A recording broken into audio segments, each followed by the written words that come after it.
Sister, hello. 2 ദിവസമായിട്ട് കാണാനില്ലല്ലോ. ചെറിയൊരു പനിയുണ്ട്. എന്നിട്ട് ഡോക്ടറെ കാണിച്ചില്ലേ? ഇപ്പോഴത്തെ പനി സൂക്ഷിക്കണം സിസ്റ്റർ, വെച്ചോണ്ടിരിക്കല്ലേ. ഇപ്പം ചെറിയ ആശ്വാസമുണ്ട്. ശരി ശരി, ഞങ്ങൾ വൈകിട്ട് ഞാനും വിനോദും കൂടെ അങ്ങോട്ട് ഇറങ്ങാം. വിനോദ? ശരി.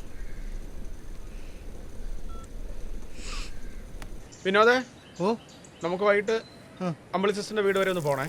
അടുത്താണ്? 10 കിലോമീറ്റർ. 10 കിലോമീറ്റർ എന്ന് പറയുമ്പോൾ എത്ര വരും ആശാനെ? വിനോദേ, ചുമ്മാ 10 കിലോമീറ്റർ ശരിയാണ്. 100 മീറ്റർ എന്ന് പറയുമ്പോൾ 1 കിലോമീറ്റർ, 1000 മീറ്റർ എന്ന് പറയുമ്പോഴത്തേക്ക് 10 കിലോമീറ്റർ.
ഹലോ. ഹലോ അമ്മാമ്മ. ആ, ഷീജമോളെ നീയായിരുന്നോ? ഞാൻ വിചാരിച്ച ഗിരിജയായിരിക്കുന്നു. കുഞ്ഞുവാവയൊക്കെ ഉറങ്ങിയോ മോളെ? അയ്യോ, എന്ത് ബഹളമായിരുന്നെന്ന് അറിയാമോ അമ്മാമ്മ? ഇപ്പൊ അങ്ങോട്ട് ഉറക്കി കിടത്തിയേ ഉള്ളൂ. അമ്മാമ്മ, പുഷ്പേട്ടനെ ഇന്നലെ മെനഞ്ഞൊന്ന് അവിടെ വന്നായിരുന്നോ? പുഷ്പരാജ ഇന്നും ഇന്നലെ ഒന്നും വന്നില്ല. കുറച്ചു ദിവസം മുമ്പ് ഇവിടെ വന്നിരുന്നു. എന്താ മോളെ കാര്യം? വന്നില്ലേ? ഇല്ല. അല്ല, 2-3 ദിവസമായി പോയിട്ടേ, വിളിച്ചിട്ട് കിട്ടുന്നില്ല. അവിടെ വന്നോന്ന് അറിയാൻ വേണ്ടിട്ടായിരുന്നു. എടാ രവി, ഷീജമോളാ പുഷ്പരാജൻ കുറച്ച് ദിവസമായി വീട്ടിൽ ചെന്നിട്ടെന്ന്. നീ ഒന്ന് ചോദിച്ചേ. ദാ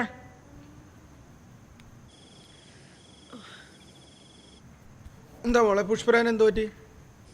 ഒന്നും പറ്റിയില്ല. പുഷ്പേട്ട അവിടെ വന്നോന്ന് അറിയാൻ വേണ്ടിട്ടായിരുന്നേ. ഇവിടെ വന്നില്ല. അവനിവിടെ വരുന്ന പതിവൊന്നും ഉള്ളതല്ലോ. വന്നില്ലേ? അവൻ എവിടെ പോയതാന്നാ പറഞ്ഞേ? കൂട്ടുകാരൻ്റെ അച്ഛനെ കിണറ്റിൽ വേണമെന്ന് പറഞ്ഞിട്ട് വെള്ളിയാഴ്ച രാത്രി പോയതാ, പിന്നെ വന്നില്ല. വെള്ളിയാഴ്ച രാത്രി കൂട്ടുകാരൻ അച്ഛൻ കിണറ്റിൽ വീണെന്ന്? കിണറ്റി വീണവരെ രക്ഷിക്കാൻ ഇവനാര് ഫയർഫോഴ്സിലെ ഉദ്യോഗസ്ഥനോ? ഒരു തൊട്ട് വെള്ളം കോരാൻ അറിയാത്തവനാ കിണറ്റിച്ചാടിയവരെ രക്ഷിക്കാൻ പോയേക്കണം. അവൻ വല്ലതും എവിടെയെങ്കിലും കൂട്ടുകാരുടെ കൂടെ കുടിച്ചു കൂത്താടി നടക്കുകയായിരിക്കും. അവൻ ഒരു കിണറ്റിലും വീണിട്ടില്ല, തോട്ടിലും വീണിട്ടില്ല. എൻ്റെ അടുത്ത് ഇതുവരെ പുഷ്പേട്ടൻ കള്ളം പറഞ്ഞിട്ടില്ല. അച്ഛ എന്തെങ്കിലും അപകടം വരുമ്പോഴല്ലേ കൂട്ടുകാരെ സഹായിക്കേണ്ടത്. കൂട്ടുകാരെന്ന് വെച്ച പുഷ്പേട്ടന്റെ ജീവനാണ്. തിരിച്ചു അത് അങ്ങനെ തന്നെയാണ്. നീയാണ് അവൻ എല്ലാത്തിനും വളം വെച്ച് കൊടുക്കുന്നത്. ഈ ബന്ധം ശരിയാവൂല്ലെന്ന് അന്നേ ഞാൻ പറഞ്ഞതാണ്. ആര് കേൾക്കാൻ? കഴിഞ്ഞ ആഴ്ച രാത്രി 10-10 ആയപ്പം വെള്ളമടിച്ച് 4 കാലയെ പോയെന്ന് എന്നോട് കുറെ പേര് പറഞ്ഞു. എനിക്കാണെ കേട്ടിട്ട് തൊലി ഉരിഞ്ഞു പോയി. അച്ഛൻ ഈ ബന്ധത്തിന് ഇപ്പോഴും ഒന്നും പറ്റിയിട്ടില്ല. നിനക്കൊന്നും മനസ്സിലാവൂല.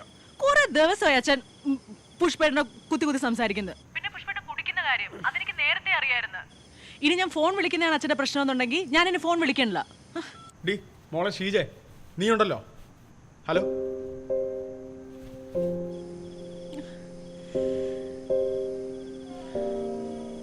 നീ എന്തിനാ എപ്പോഴും അവളെ ഇങ്ങനെ വഴക്ക് പറയുന്നേ? അമ്മ, ഞാൻ വഴക്ക് പറഞ്ഞതാണോ? ഉള്ള കാര്യമല്ല ഞാൻ പറഞ്ഞത്. ആ പുഷ്പരാജൻ തലവേദനയായി മാറുമെന്ന് എനിക്ക് പണ്ടേ അറിയായിരുന്നു. എന്തായാലും ശരിയായില്ല. ഒരു വിഷമം പറയാൻ വിളിച്ച ഇങ്ങനെയാണോ പറയുന്നേ? നിന്നോടല്ലാതെ വേറെ ആരോടാ അവള് സങ്കടം പറയേണ്ടത്? അമ്മേ, അത്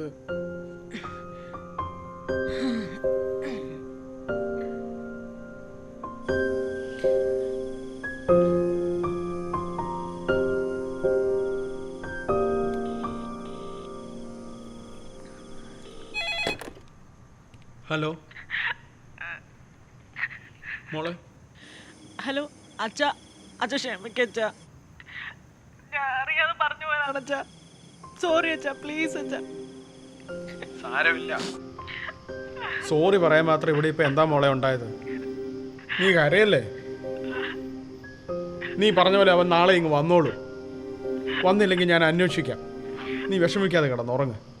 നാളെ രാവിലെ ആവട്ടെ, നമുക്ക് എന്തെങ്കിലും ചെയ്യാം. അച്ഛാ, പിന്നെ നന്ദൂട്ടിന് നാളെ വാക്സിൻ എടുക്കണമായിരുന്നു അച്ഛാ. ഒരു 500 രൂപ കാണുമോ? ഞാൻ തരാം മോളെ. നാളെ മതിയോ? നാളെ മതി അച്ഛാ. നാളെ രാവിലെ ഞാൻ ജോലിക്ക് പോകുന്ന വഴിക്ക് അവിടെ ഇറങ്ങിത്തരാം. അതോ മോക്ക് നേരത്തെ വേണോ? നാളെ മതി അച്ഛാ. ശരി മോളെ. മതി.